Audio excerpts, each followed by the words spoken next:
What's up, everybody? I am Jesse, or GameOverJesse, as all of you may know me. Here with us is Daniel. Hello. Ilya. Guten Abend. And joining us for the first time on a podcast, but not the channel, is Tony from Hard4 Games. Hey guys. Yes, so this is the Zelda Mailbag, where we answer all of your Zelda or Nintendo gaming questions. You can leave them in the video below. I just seen someone in the chat says, I love this podcast, thank you. Oh, so, thanks, dude. Yeah, good. Caught my attention. So yeah, you can leave your questions in the comments below, or you can join our Discord and leave them. We have a special chat now for the Zelda Mailbag, so you can leave your questions in there. It's a lot easier for us to gather them up. And if you want your question guaranteed to be answered on the podcast, you can go to patreon.com/GameOverJesse, where just a single $1 will get you a guarantee for your question to be read, among many other things, with all of the tiers there.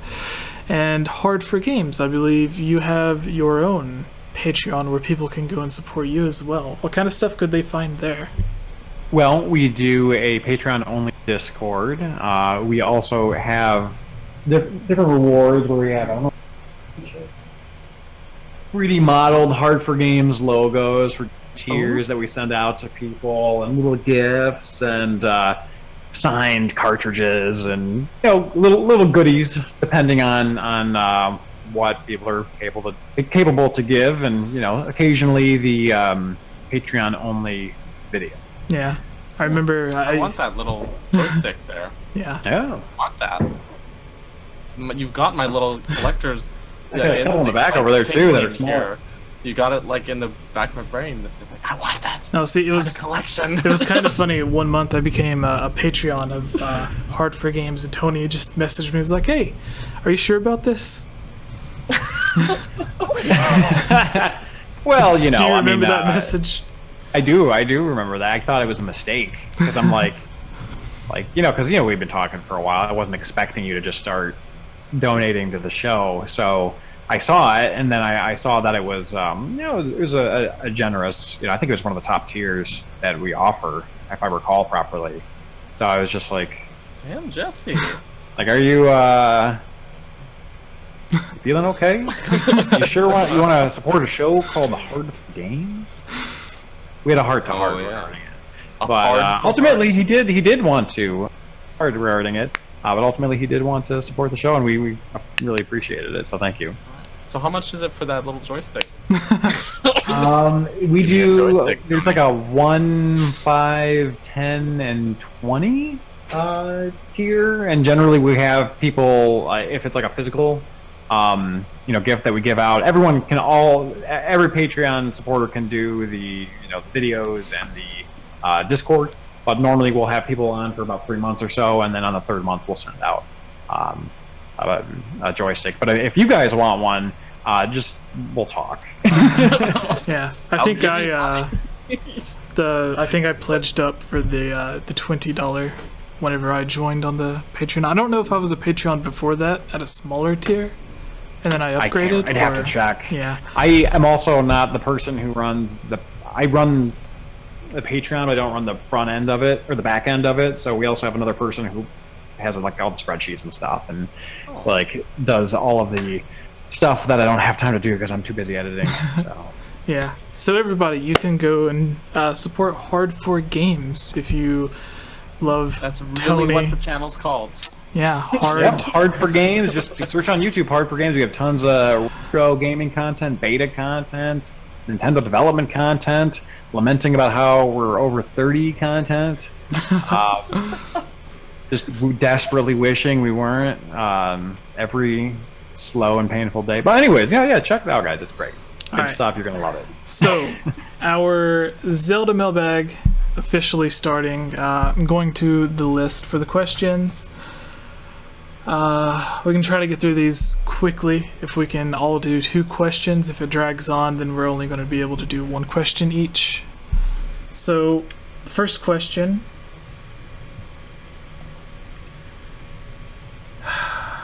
Alright. Coming Tough from question, Jonna, I don't know how to pronounce the name. Jonna Tungalarts. Jonah Tungalarts. So, angular. I don't know, man. Yeah, that guy. That guy. Angular. Yeah. I So don't know. that guy or girl says, would you rather have a Breath of the Wild sequel or a return to traditional Zelda? So this implies that if there is a Breath of the Wild 2, it keeps the Divine Beast shrine aspect as opposed to adding in traditional dungeons to the sequel. So starting with you, Tony, have you been able to play through Breath of the Wild? I have. I haven't played the DLC, which is ironic because I Zelda, but I have played the whole game. Yes. So the question is would I want a sequel game that essentially follows the exact same formula? Yeah, that's how I'm going to take it. Because personally, I would like a mix of both. Like Breath of the Wild had 120 shrines and 4 divine beasts. So I say, give us 5 or 6. Like Majora's Mask only had 4 main dungeons. I think Wind Waker had 6. So give us like somewhere between Majora's Mask and Wind Waker, like actual dungeons that are like fire dungeon, water dungeon, and then cut the amount of shrines in half. That way, you get the best of both. But I'm looking at this as you either get one or the other. So. Oh, okay. Yeah. So, okay, no, I can't cheat and go down the middle, Yeah. like you said. Okay, so for me, I'm fine with the shrines. Honestly, I thought Breath of the Wild was a stellar game, and the way that I play games nowadays are in short bursts. Okay, I got a toddler. He's running around. He's grabbing my Switch from me. He's, we're playing, we're doing stuff. I have moments at a time. So, rocking a whole dungeon, not always even possible. Yeah. Okay, so for me, as a parent, give me them shrines. Like, let me knock them out in like 20 minutes each, or 10 minutes, or whatever they are, 5 minutes sometimes. Yeah. I'm totally down with that. And you still have those divine beasts for when you do have the time. Yep. Sure. And maybe they switch around the shrines to have like a different feel or theme based on the game, so it's not just like, okay, you go in the same type of looking shrine, it has the same layout, the whole Sheikah stuff everywhere. You can have different feelings to it. Just, I like the aspect of having it short, sweet, move on. All right. Were you a fan of the, since obviously you were a fan of the dungeon design in Breath of the Wild, were you a fan of the story? Yeah, I loved it. I think a lot of people didn't like it. But Zelda never had a deep story. It's not like a Final Fantasy game where steeped in dialogue, or like Metal Gear Solid where you're watching endless, cutscenes and constantly listening to conversations. It's always been thin. I think part of Zelda's story has always been the atmosphere, because the atmosphere complements the story. And it's the same. It's with Majora's Mask. The mini stories that you encounter are these ideas of desperation and hopelessness, and the atmosphere is this moon coming down to kill you, right? In Breath of the Wild, the story is that you wake up in a land that you don't recognize because you died, and it's vast and it's kind of scary and it's huge, and you have to kind of explore it almost as if it's the first time, right? So the story is kind of sparse because you kind of don't know what's going on, and I was fine with that. Now, would I want the exact same story again? No. But did I like the story of Breath of the Wild? Yes, because it married with the atmosphere perfectly, in my opinion. What was really cool about the storytelling in Breath of the Wild is, as the gamer, you are learning everything as Link is relearning it as well. Whereas in Wind Waker, he's already got all of this knowledge that we aren't aware of. Or Twilight Princess, it's the same thing. He already knows who the characters are, but in Breath of the Wild, he doesn't know who the old man or the king is. He doesn't know who Zelda is. He doesn't know who anyone is. So we discover along with him, which I think brings Miyamoto and Aonuma are always talking about. They want Link to be a character that the player can directly connect with, and I think that was the best way to do it in this case. So what you were saying with wanting a different type of story, you would likely get that if they did have part 2, because in part 1 it is him trying to figure out everything. So in part 2 he's already remembered everything. Maybe he could go to a different land, like Majora's Mask went to Termina.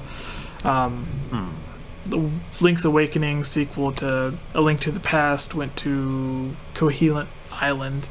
So maybe he could go to a different land and tell a similar story to like Majora's Mask or Link's Awakening, but for the most part, like it would be a different story. So I don't think you would have to worry about it being the same, being told again. I get what you're saying. Yeah, and you mentioned that a lot of people complain about the story in Breath of the Wild, or a lot of people don't like it. Or not that they don't like it, but that it's too, like, not enough story for them. And the people that I've seen complain about that have mentioned, or at least the ones that I've reached out to talk to, have mentioned that they went to the Divine Beasts, maybe did a few side quests, and then went to kill Ganon. And if you do that, then there's almost no story. Because you just see like maybe 4 or 5 cutscenes and that's it. But if you go get all of the memories, you go all of the Divine Beasts, you go kill Ganon, you go do all of the side quests, kind of like in Majora's Mask, like you were saying, you learn the story from all of the different characters and stuff. So the story is what you make of it. Yeah. And whereas, sorry to cut you off. I was going to say you also mentioned Final Fantasy.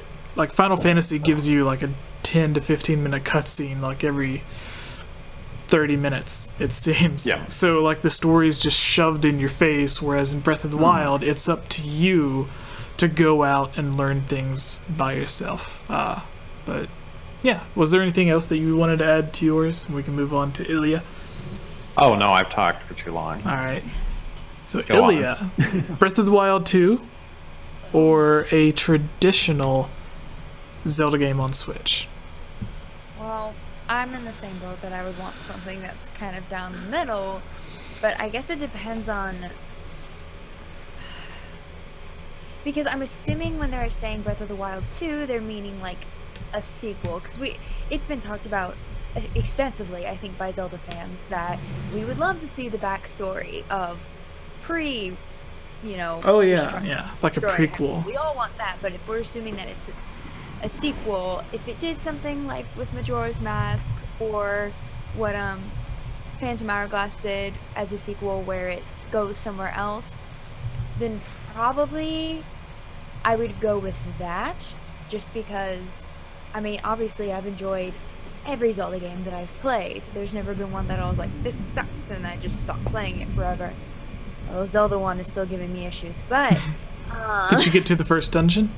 No, I need to go. I gave you instructions on how to find it. You go up a square, left a square. Have you played up a square, right a square, right a square, up a square, and left a square? You've played Zelda 1, haven't you, Tony? What's that? You've played the first Zelda? Yeah. I didn't play it on original hardware, but I do understand her difficulty with it. You kind of have to know what you're doing already if you're not going to spend a million years on it. I do like exploring, but it's fun. Pseudo nostalgia feel, because obviously I wasn't alive when the game came out. I think my advice is just to have a map. Like don't go through a walkthrough or anything, but just a map of the world and where the dungeons are, and the rest is its own challenge. And bomb every wall you see. That being said, I've never not enjoyed a Zelda game, but Breath of the Wild, the way it was set up, because to be fair, all of the Zelda games I've played except 2 of them I had seen my brothers play previously, so I had an idea of what I was doing. A Link Between Worlds was the first time I just jumped into a Zelda game not knowing anything about it. Oh no, Twilight Princess as well. But Breath of the Wild, I jumped in and I still cannot get enough of it. So I would say more of the Breath of the Wild route. But if I can cheat a little, I do want the themed dungeons. I love the Divine Beast. I love them to death, and they do have certain themes of their own because the Divine Beasts are naturally different. But I want more of the themes. So that's what I would say on that. I cheated a little bit, but... Alright. Daniel. Yeah, so, if I can add kind of further to what you guys were talking about with the story structure, one thing I really like as well is that a lot of the story in Breath of the Wild, because of the way they built it, is optional. So if you're someone like me who I'm like very into the story and the lore and stuff, like we'll go out of our way to find all the memories and everything, collect all of the story elements, read all of the, you know, the Zora stone tablets, get all the history and everything. And that is woven, Metroid Prime style, just woven into the world itself. But if you're someone who just would rather try and build a flying machine and, you know, stack boxes and abuse the physics of the game, or speedrun to Ganon or whatever, those are also just as viable ways to play the game. So for me, like, I love that. Other Zelda games, which obviously, you know, I'm a big Zelda fan. I fell in love with Zelda games long before the days of Breath of the Wild. You know, A Link to the Past being my first Zelda game, my one true love. And, you know, I've got that soft spot for the traditional Zelda game layout, because there's sort of a natural progression of things, but I have to say, Breath of the Wild style of world building and storytelling and everything, like, I put 500 hours into that game for a reason. Like, I adore it. It just captured me in a way that a Zelda game I don't think has in years, you know. So I think that, like, in a sense, it was kind of the new, like, big wow moment, you know. Growing up playing Link to the Past, and you play like a 3D Zelda game for the first time, and you're just like, whoa, you know. And this was like that next time that I got to be like, whoa, while playing a game, you know, since I was like a little kid, right? Yes, I would also like more, not necessarily even the theme dungeon. I just want the dungeons to be longer, maybe a bit more in depth. The structure of the game, where you've got your like kind of 4 main dungeons and like a ton of shrines and stuff. Like, I like the shrines, and they're, like, bite-sized, but I think I would like a little bit more out of them. Because there were some shrines that were longer, and they were really good. And then there were some that were, like, stack these boxes, and then climb up them, and then made it. Good job, here's your spirit orb. You know? So, yeah, but really, like, I really love that they ramped up the difficulty, so, especially at the beginning of the game. Obviously, I think you get a little OP pretty quick on, but that's the style, the way the game was built, the fact that because I like change, I like things being progressive and different, and they just really changed it up. So I think that you know, we've had like 30 years of traditional Zelda games, as it were. I'm fine with having another in the style of Breath of the Wild. Thank you for attending my lecture. Please like and subscribe. Alright, Tony, would you like to choose our next question, or were you able to find one yet? If not, we can move to Ilya to pick a question, and then you can... Here. Yeah, so there should be some... actually... over Daniel's microphone. I'm sorry?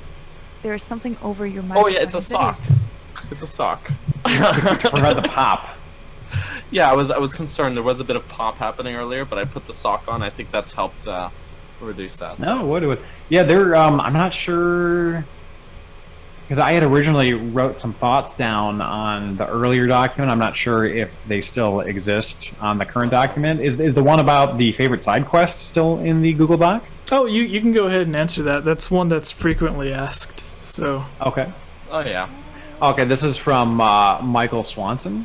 Says, what's your favorite side quest in the series, and what's your favorite from Breath of the Wild? And so my favorite was that, in terms of the side quest, was the beaver race in Majora's Mask. Oh, yeah. Oh, I like that one. It was a lot of fun, and it was totally different. You know, it was very silly. Like, it was a nice little bit of fresh air in a very dark game. And also just Majora's Mask, like the kind of multi-tiered side quest of getting all the masks so you can get Fierce Deity Mask. You know, it's probably, if you could count that as being a side quest, that would be probably another one. My favorite side quest in Breath of the Wild was Breath of the Wild, because that entire game is a series of side quests, realistically. And that's the best I could think of in terms of my favorite side quest for Breath of the Wild. But no, really probably trying to get just some of the different upgrades to the armor are kind of like side quests, and I had a lot of fun with that. Yeah, trying. Yeah, that is true. Because you have to collect all the different pieces to take to the ferry. Yeah. All right, Ilya, do you have a question that you found? Oh, we're not all answering. Well, we did. I think three of us we've actually done that answered question. Well, Daniel and I Numerous have answered. I think you answered it last time. I think I did. I would change one thing though. I changed my Breath of the Wild one to finding all the stones in Zora's domain. Anyway, because I like finding out the stories. So. Oh, I had a question. I hope it didn't disappear. Womp womp. Do you have the Okay. Google Doc? It's actually from YouTube. Okay. I found it again. Just-X asks, question. What Zelda game would you want re-released onto the Switch with upgraded graphics, gameplay, Ooh. and all I know caps voice Jesse's. acting? I know Jesse's answer already. And thinking on that, I realized it was much more difficult than I thought it was going to be, because I'm like, oh, what game would you update like that I don't want to say voice acting would ruin it, but that you'd have to be careful about it, because Breath of the Wild was almost built to make the voice acting okay, and I'm like, so my first thought was Link's Awakening, because I never stopped talking about that anyway, because I feel like maybe a 2D game might be more justified because it'd already be revamped entirely to become 3D. So I think that would be my choice, and I just want to hear, I mean, because there are some parts where there's like narration or whatever, so I just wondered if there'd be any sort of narration for, you got a Marin, is this your big chance? I'd just be curious. That's a pretty reasonable explanation for the why you would want it, you know, because it's so different anyways that why not add it, you know? You have a video. Graphics though. Oh, I was just gonna give Tony a quick shout out. You have a game on your channel about a 3D Link's Awakening fan project. There is a fan project that I have to be careful what I say about this. Isn't it all kind of on the DL fan? Should we not talk about it? Should I delete this part? Here's what I can say is that there's a video on my channel that talked about a very exciting fan project that put Link's Awakening in this sort of pastel type Ocarina of Time world, and that's all I know about it. And it's beautiful. It's beautiful. I'm looking it up now because I love Link's Awakening. Yeah. Alright, so what were you saying, Daniel? Right, so on the note of upgraded visuals for that, Ilya, are we talking like a Link Between Worlds upgraded visuals, or like 3D Breath of the Wild or Twilight Princess sort of move it, like, well, technically Link Between Worlds is 3D, but like that shift into 3D, but it's still top down. or well, like that's still down. top down, but with an update in the same vein as the Link Between Worlds. Well, normally when I think about Link's Awakening being updated, I do think of the Link Between Worlds, but because there's that caveat in his question, or hers, I'm actually not sure, that says with voice acting, and if I'm imagining voice acting and cutscenes, I mean, I guess you could, yeah, you do have cutscenes. You could, I mean, because you've still got those cutscenes in like Link Between Worlds. Link Between Worlds. I was thinking that maybe it needs to be regular 3D, but no, I'll stick with my usual answer of a Link Between Worlds style. With our cheapy links. Yeah. Nice. The cheapy looking characters, and I think like all the characters like Marin and all of that would look good in that form. Yeah. I mean, she looked good in Hyrule Warriors still, you know, but. Oh yeah, I have seen that now. I found that just pattern somewhere. I was this close to spending too much money. I always spend too much money. I have to pay student loans. I can't do it.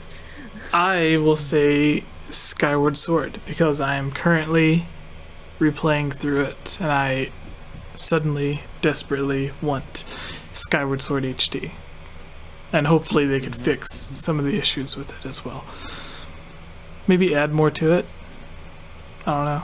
Like they are you talking like an extra dungeon like Twilight Princess HD? Yeah, so kind of dungeon. That's what I was gonna say. Is in Wind Waker HD and Twilight Princess HD, they fixed some of the issues. Like they shortened the Triforce quest in Wind Waker HD. Yeah, Twilight, which I actually did not like. Yeah, Twilight Princess HD, they shortened the Tears of Light quests. I think you have to get 9 instead of 12 or something like that.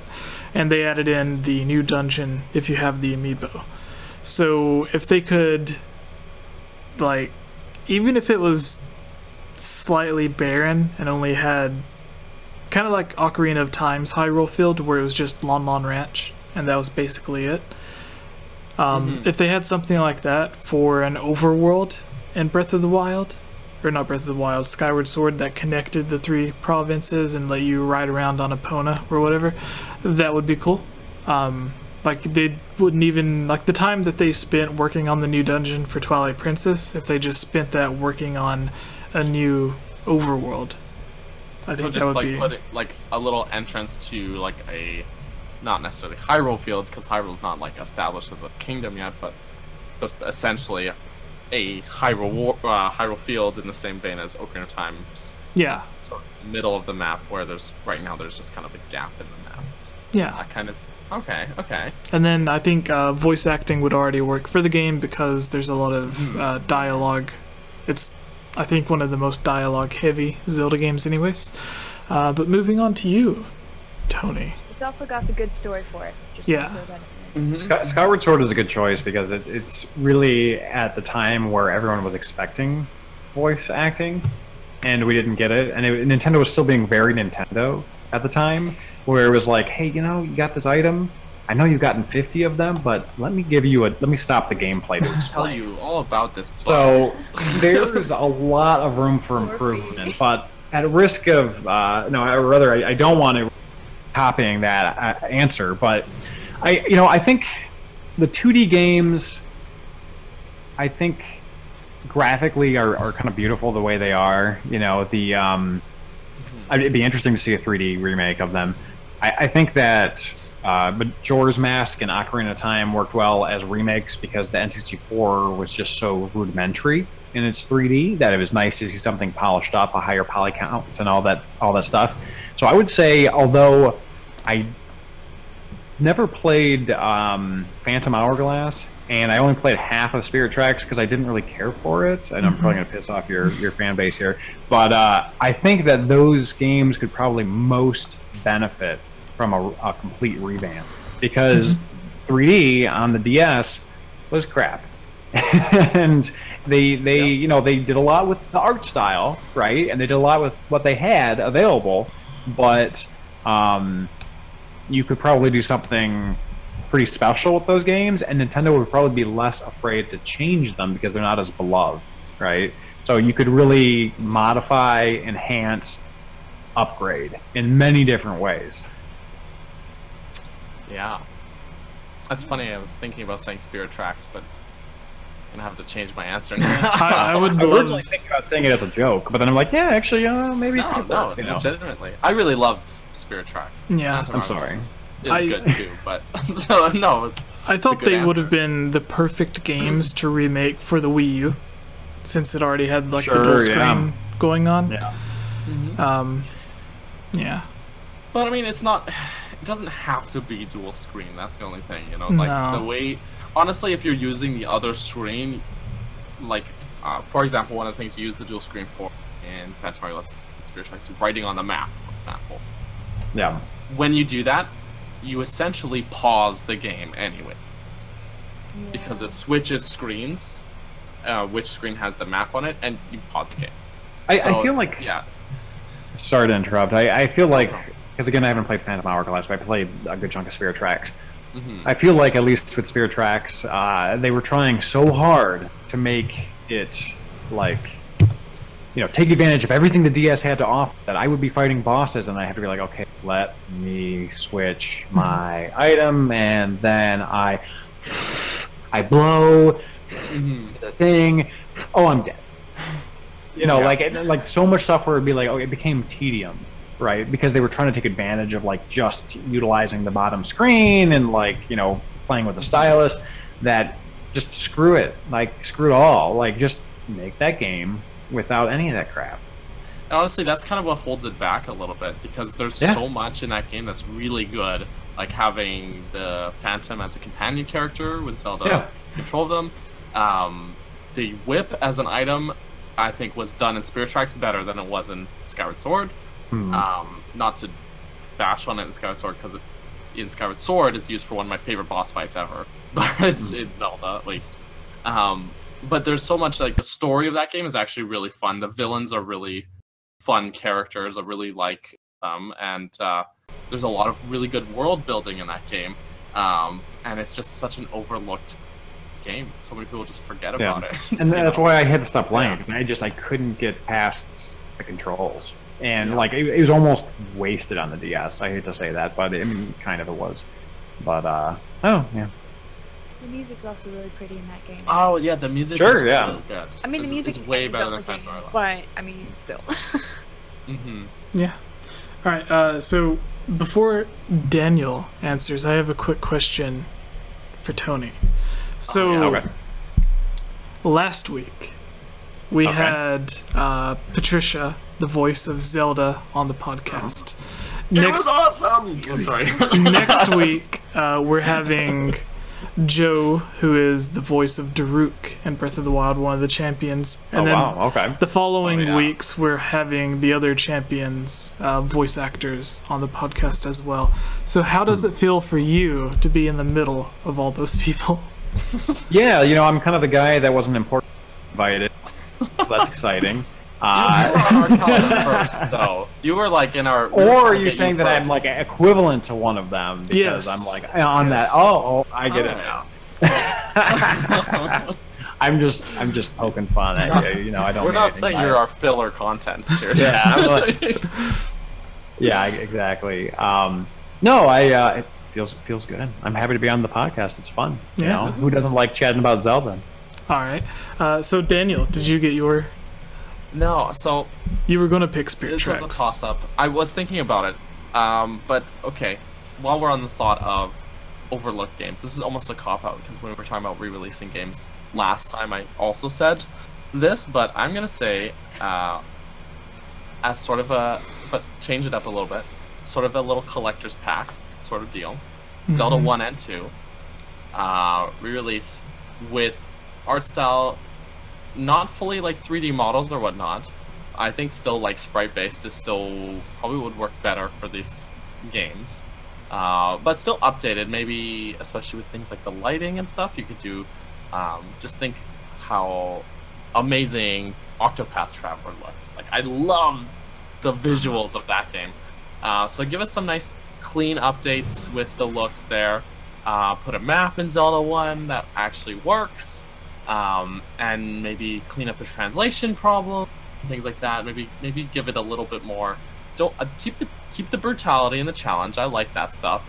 Everyone knows I like to get punished a little bit, but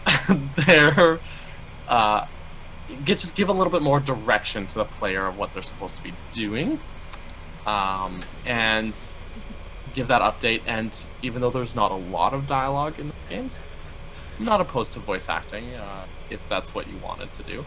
But I think so many people are Zelda fans and have never played Zelda 1 and 2 on the NES or their subsequent re-releases. And it's just not something that's as readily available as other games that have had tons of re-releases and stuff. Sure, there's like eShop or Virtual Console. It'll probably come to the Nintendo Classics when the Switch Online service goes up, but there's just not as much. You won't walk into a game shop and see it on the shelf. And like Tony, you said before, people think that Ocarina of Time is the first Zelda game. That breaks my heart. So I don't know if I said that, but me. yeah, a lot of people do. Oh, that was you, Jesse. But and like I have a friend who's a teacher, and he's quoted students saying that, and he's like, actually, that's not the case. By the way, before I forget, it's not quite this, but the original Zelda and the original Second Quest did have an update, a 16-bit update on the Stellaview. I have it. Which you can download. Okay. Oh my god. He's like, boom, he's off. He bought the fan-made cartridge. I did it again, that I unplugged my headphones, but I always get excited talking about this. This is BS The Legend of Zelda on a reproduction cart for the Super Nintendo. Yeah. That my brother, he's really into getting ROM hacks and stuff like that and repro carts. So he got me this for Christmas one year, and Awesome. God, it's like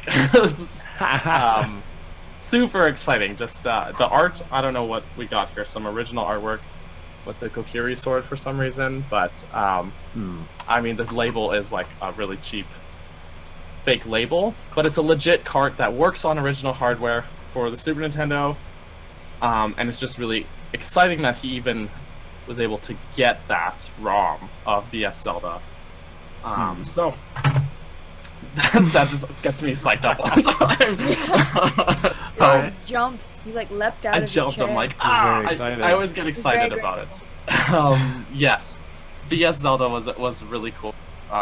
We're going back to the Satellaview now, almost. With, Yeah, it its goes release. full circle. Yes. All right, so Daniel, would you like to take us to our final question? Oh boy, I should have been looking at the questions. Yes. So, I think a lot of these questions, I didn't finish cleaning them up before we actually started. All right. Does anyone in the Right. chat have a question? If, I think I did see some There are a questions in few the good chat ones here. in the chat.